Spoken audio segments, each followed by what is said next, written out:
Nor did that white post sticking up out of the stone. Someone had to have built this. Maybe they were still nearby. Maybe that was who talked to him. Maybe the snake was even their pet, and that's why it wasn't biting. He tries to clear his throat to say, "Hello," but his throat is too dry. All that comes out is a coughing or wheezing sound. There is no way he's going to be able to talk without something to drink. He feels his pocket, and the bottle with the wiper fluid is still there. He shakily pulls the bottle out, almost losing his balance and falling on his back in the process. This isn't good. He doesn't have much time left, by his reckoning, before he passes out. He gets the lid off of the bottle, manages to get the bottle to his lips, and pours some of the fluid into his mouth. He sloshes it around and then swallows it. He coughs a little. His throat feels better. Maybe he can talk now. He tries again.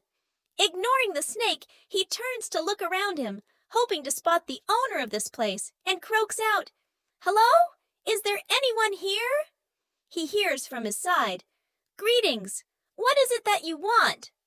He turns his head back towards the snake. That's where the sound had seemed to come from. The only thing he can think of is that there must be a speaker hidden under the snake, or maybe built into that post. He decides to try asking for help. "Please," he croaks again, suddenly feeling dizzy. "I'd love to not be thirsty anymore. I've been a long time without water. Can you help me?"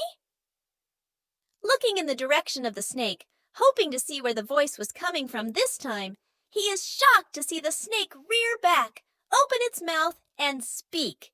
He hears it say, as the dizziness overtakes him and he falls forward, face first on the stone, "Very well, coming up." A piercing pain shoots through his shoulder.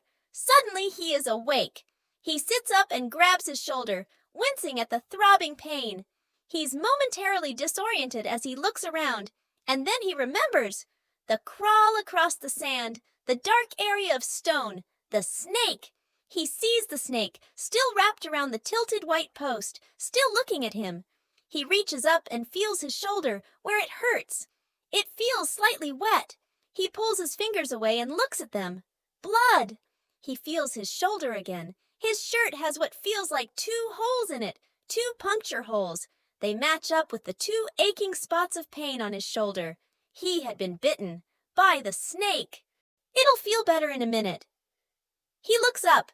It's the snake talking. He hadn't dreamed it. Suddenly he notices he's not dizzy anymore. And more importantly, he's not thirsty anymore. At all.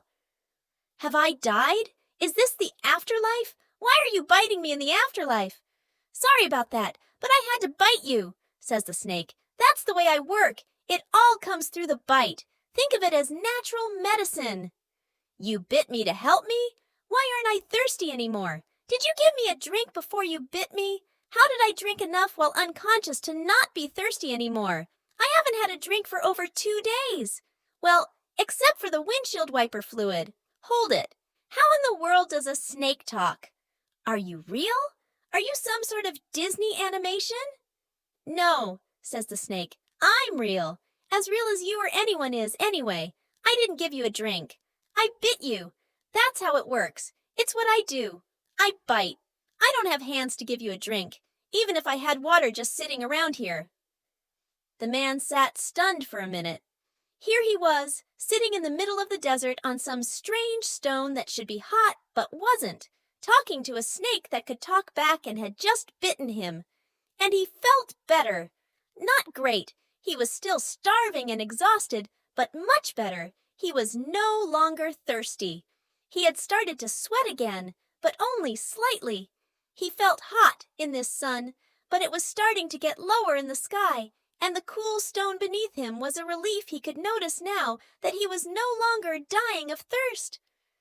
"I might suggest that we take care of that methanol you now have in your system with the next request," continued the snake. "I can guess why you drank it, but I'm not sure how much you drank or how much methanol was left in the wiper fluid. That stuff is nasty. It'll make you go blind in a day or 2 if you drank enough of it."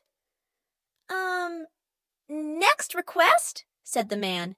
He put his hand back on his hurting shoulder and backed away from the snake a little. "That's the way it works. If you like, that is, explained the snake. You get 3 requests. Call them wishes if you wish. The snake grinned at his own joke, and the man drew back a little further from the show of fangs. But there are rules, the snake continued. The first request is free. The second requires an agreement of secrecy. The third requires the binding of responsibility. The snake looks at the man seriously.